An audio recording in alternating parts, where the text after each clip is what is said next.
Hi guys, happy Friday, right? This is Sandra Ayan, your home care provider. It's been a busy morning. And you know what? It's okay because it's also been a very productive morning, okay?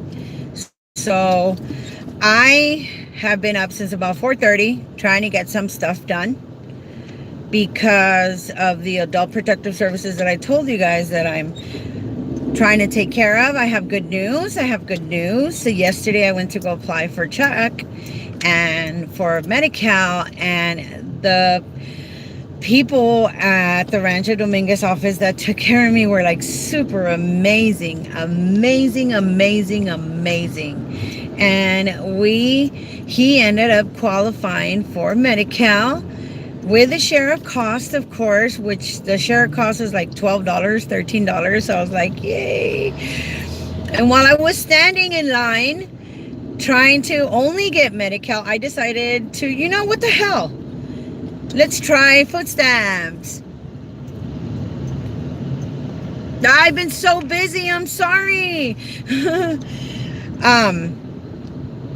So hi. Hey, JE. So I said, what the hell? Let's just apply for cash aid and food stamps. And he qualifies for that too. So that was like, oh, nice. It's not a lot, okay?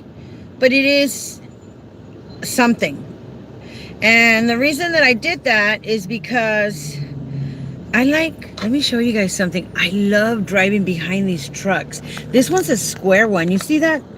That square one with the glass. I love driving behind them, especially the oval ones, because if you really look, you can see my car. Let me see if I wave. No, you can't see.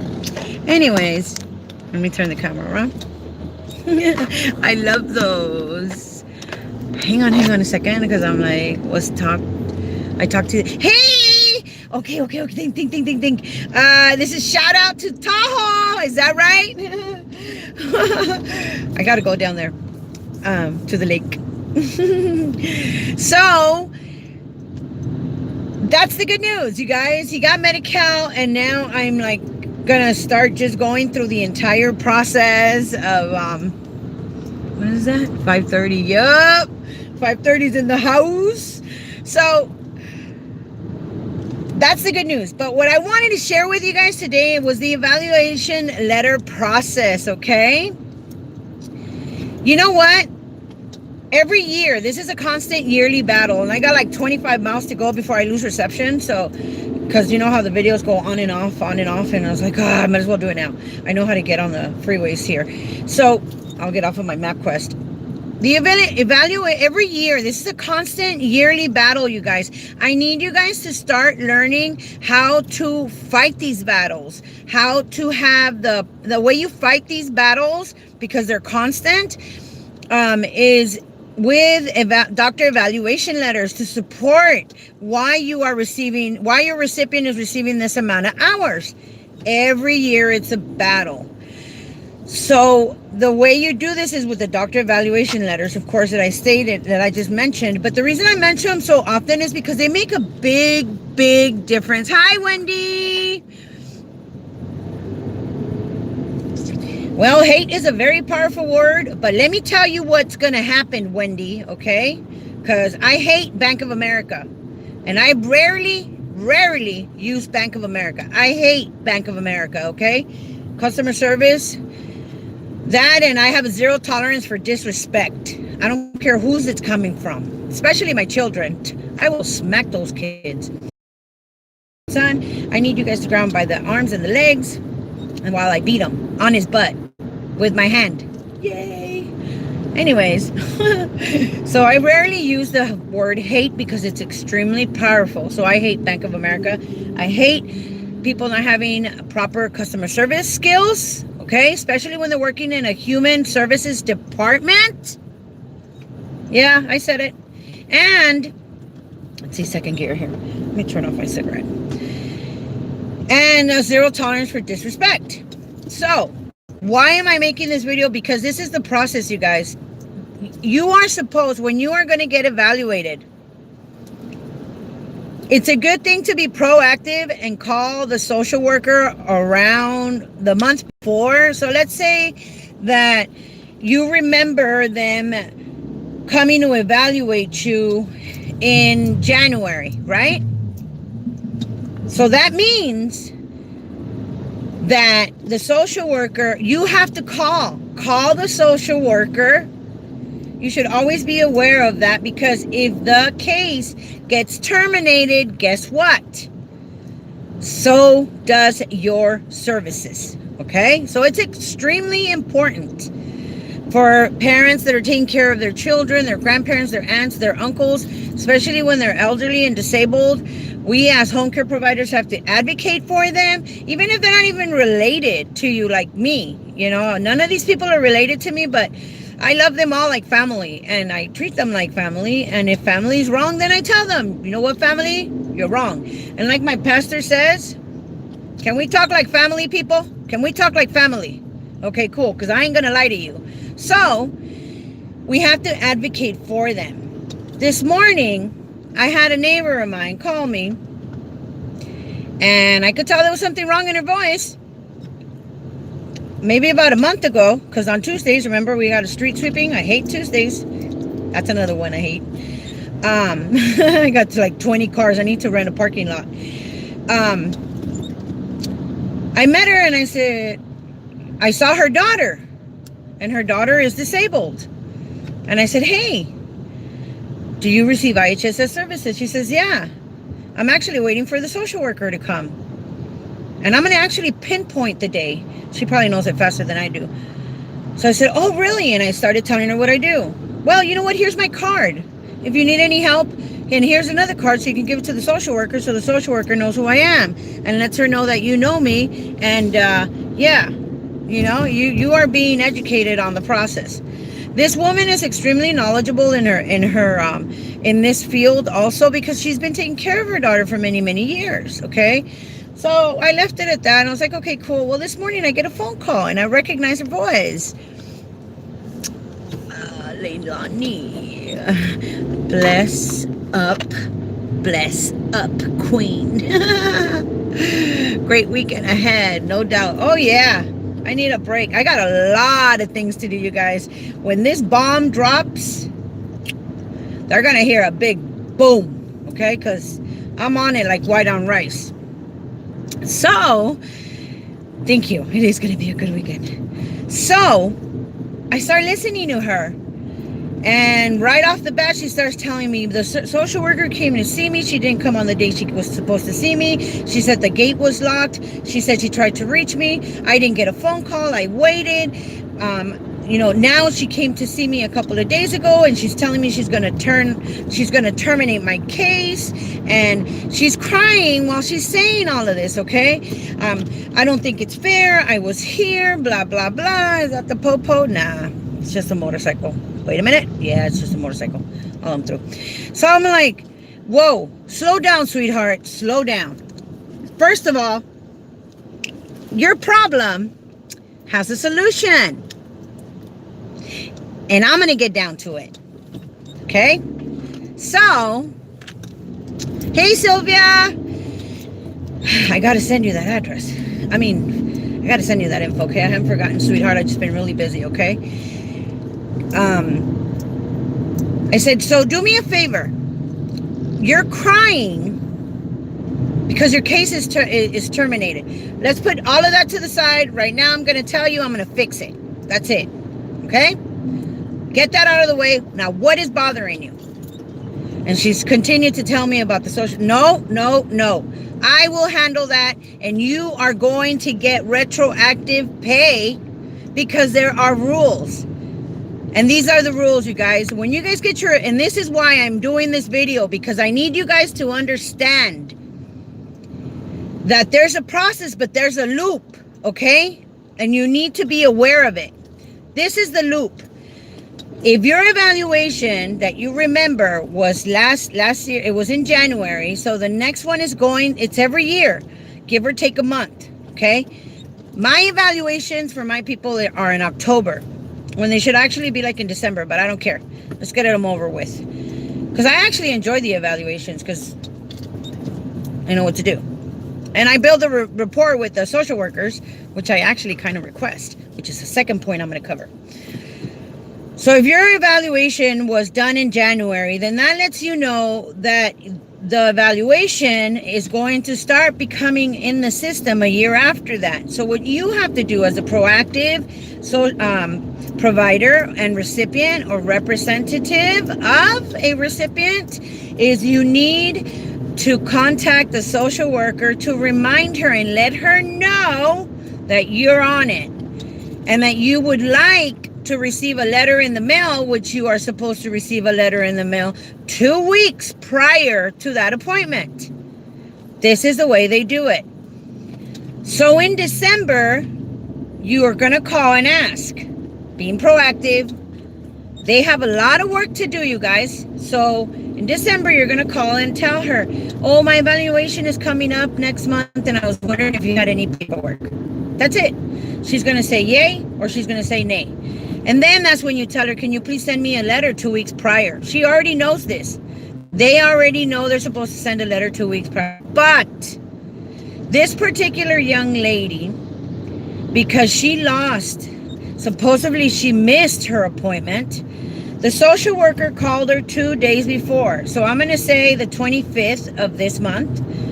She called her the 25th of August and asked her, is it okay if I come and see you in 2 days, which would be the 27th?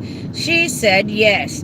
And this is where I thought it was unfair, but it makes sense. Once you agree to a verbal yes, then you're in for it. Okay? You have to be there. There's no ands, ifs, or buts. But if you don't agree to that verbal, then you tell her, no, please send me a letter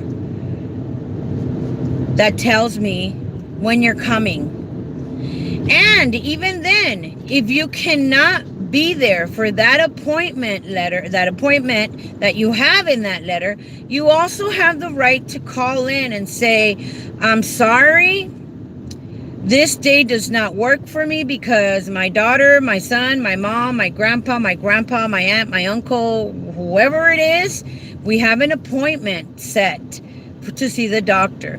We have a previous engagement to be at that we have scheduled. In my example, when my evaluation was on October 2nd of last year, I immediately, as soon as I got the letter or my recipient got the letter and handed it to me, immediately got on the phone and said, we can't do that. We can't do that. We're not going to be here on October 2nd. We have a doctor's appointment that we've scheduled over a month ago. And these doctors are important. So I called the social worker, the 888-822-9622 number, and I let them know. Please, and we need to reschedule. So the message the first day, I'm worried because it's an important. Okay, we're back. So what I did is I called again the next day and I said, can you please check the system and make sure that the social worker received the message? She went ahead and checked the system, and because I knew who her supervisor was, I like to send a message to the supervisor as well. Now, they have protocols, and you have to let them know. It is imperative that I communicate with the social worker because I'm not going to be there. And I do not want my case to be terminated or my child's case, just to do that. I don't want their case to be terminated. So please, it is imperative that we know that the information was relayed over. So this particular young lady saw the social worker. Here's another bad thing. First of all, she didn't get a letter in the mail, okay? A month, 2 weeks prior, okay? She was there because I was there, and I let them know that I was there waiting with her. The social worker showed up at the wrong, when she showed up, it was way out of the window. They usually give you about a 4-hour window from 8 to 12. That gives them time to move around. And if they have time, they can squeeze other clients in, which is what they do, which is when they call you and you agree to that verbal agreement or not. Okay? She didn't show up in that 4-hour window. Mistake number 2. 3, she made an appointment with her, came in 2 days later because she agreed to it. Of course she's going to agree to it. She has her guard down. She's nervous. She's going to lose everything. This is how you guys pay your bills, your rent, your food, your gas, your water, you know? Of course you're going to be a nervous wreck. She told me that the last time this happened last year, she couldn't sleep for a whole week. Why? I told her, no, you are going to sleep. You put a smile on your face by the time I'm done with you, girl, please. I will help you. I will teach you and show you, and we will fight together. Despite the fact that my time is extremely limited, I will make that extra effort to give to you so you can be better, because that's why we're here, to help each other. So that was mistake number 2, right? Mistake number 3. I have told you guys, be nice to these provider clerks. Be nice to these social workers. They are overwhelmed. They have a lot of work to do. A lot of them are extremely tired. They had to be out in the hot sun. Offer them a glass of cold water, preferably a sealed bottle, okay? A soda pop if you have one. Give them something to relax them. Welcome them into your home. Be nice to them. But the fact that they are a social worker does not give them, or anyone for that matter, the right to belittle you, to make you feel like nothing, okay, to make you cry. Remember, 0 tolerance for disrespect. This particular social worker that did this to this particular young lady will know my name by heart by the time I am done with her. Oh, that's the wrong gear. I'm excited. Nobody. No one has the right, not nobody, because it can't be nobody. No one has the right to treat you any which way but respectful. Any which way. Please do not be intimidated by them because they're social workers, especially when you have been courteous and kind. There are some that let the title get to their head. And that's why she called me crying. And if I could hug her, I would hug her, but she was on the phone and on my earpiece. But I tried to make her feel better. I tried to tell her it's going to be okay. I will help you. So, mind you, she was also rambling because she's upset. I need the case number. I need the provider ID number. I need the date of birth. We are going to call right now because it's going to be 8 o'clock. It is time sensitive. I'm on a schedule. I have to go to work. I have things I have to do. So I had to cut her off. Stop. I need this and this and this and this and this. Already a whole story. And her story is extremely important, but because of the time sensitive part, I had to stop her.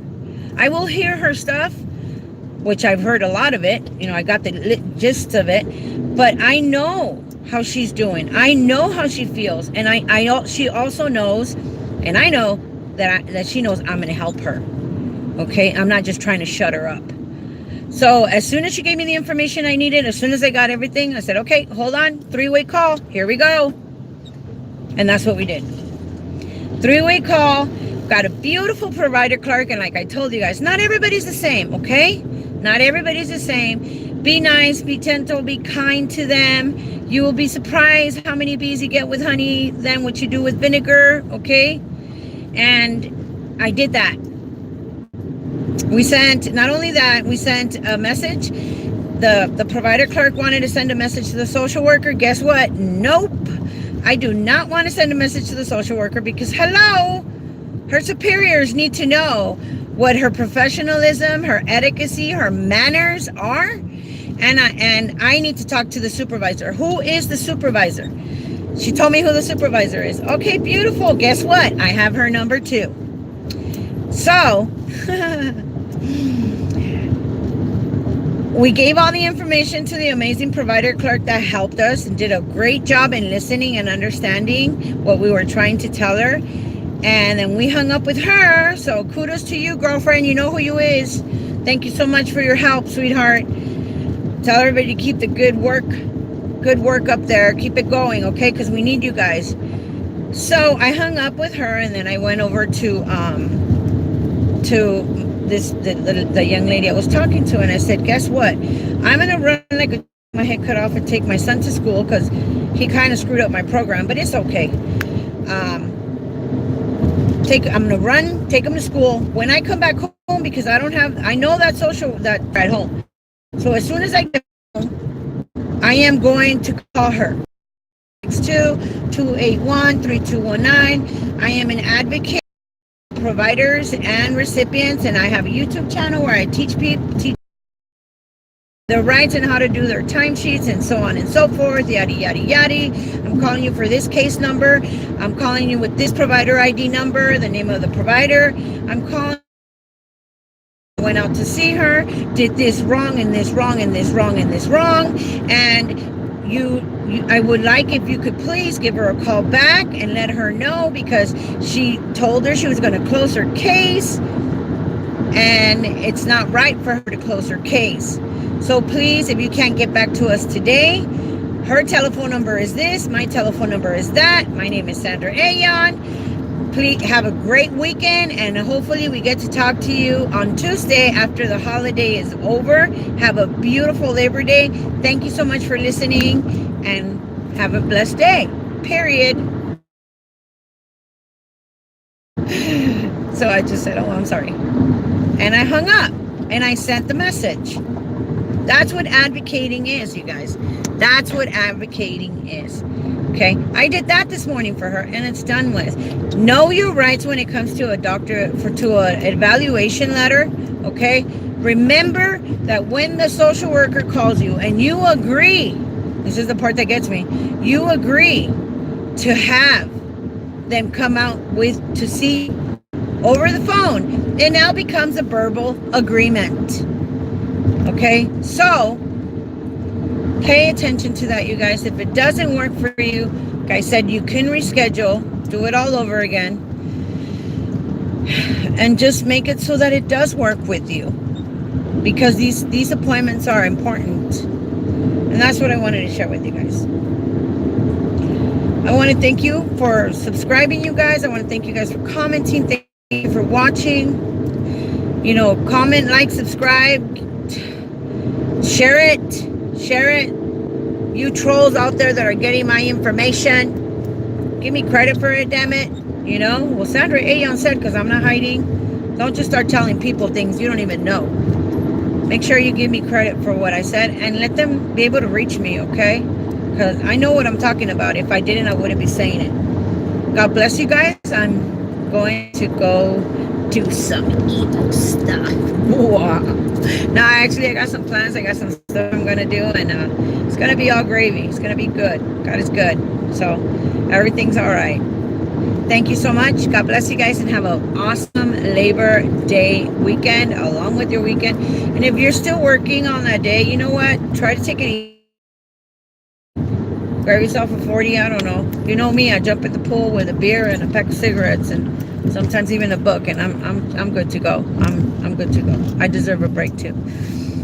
Let's see here. Who's this? Lupe! Guys, be good. Take care. I'll talk to you guys soon. Give me a call if you need anything. Actually, go through Messenger, because we're on phone calls. Messenger. I don't know. Yeah. Traffic.